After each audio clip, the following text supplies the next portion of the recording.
সারা দেশে জ্বালানি তেলের সংকট কমছেই না। গণপরিবহন থেকে ব্যক্তিগত যানবাহনের তেল সংগ্রহে দিশেহারা গ্রাহকরা। এখনও জ্বালানি তেলের জন্য ঘন্টার পর ঘন্টা অপেক্ষা করতে হচ্ছে চালকদের। তেলের দাম বৃদ্ধি, বিপিসি দেশের সব ফিলিং স্টেশনে জ্বালানির সরবরাহ 20 থেকে 25% বাড়ানোর পরেও ভোগান্তি কমেনি পাম্পগুলোতে। আরও জানাচ্ছেন আব্দুর রহিম। গ্রীষ্মের খরতাপে তেলের জন্য হাহাকার বাড়ছে চালকদের। পেট্রোলিয়াম কর্পোরেশন তেলের সরবরাহ বাড়ালেও চাপ কমছে না পাম্পগুলোতে। ফলে রাজধানীর অনেক পাম্পেই সকাল থেকে বন্ধ তেল সরবরাহ। ঘন্টার পর ঘন্টা অপেক্ষায় যেমন নষ্ট হচ্ছে কর্মঘণ্টা, তেমনই বাড়ছে ভোগান্তি। 3 দিন ধরে আসতেছি, প্রথম দিন তেল পাই নাই, দ্বিতীয় দিন পাইছি, দেয় 10টা তেল দেয়। আমি 10টা তেল দিয়ে 2 দিন চালাইলেই শেষ, দেখা যায় 2 দিন পর আবার একটা দিন সারাদিন এইভাবেই চলে যায়।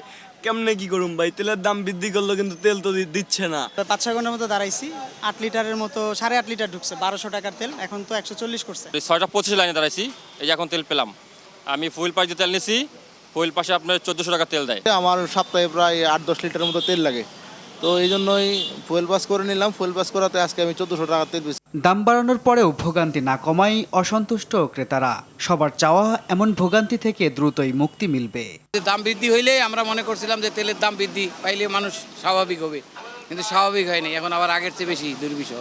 তেলের দাম বাড়ার পরে ভাবছিলাম যে কিছুটা স্বাভাবিক হবে, সেই একই রকমই চলছে। দাম বাড়ার পরেও যদি আমরা লাইন ধরে 3 ঘন্টা 4 ঘন্টা লাইন ধরে তেল দিই, তাইলে তো আমাদের এই শুদ্ধ সময় তো রয়েই গেল। তাহলে আমাদের দাম বাড়ার লাভটা হইল কি? দ্রুতই স্বাভাবিক হবে তেলের সরবরাহ, চাহিদা মতো মিলবে তেল, এমনটা প্রত্যাশা সকলের। আব্দুর রহিম, RTV, ঢাকা।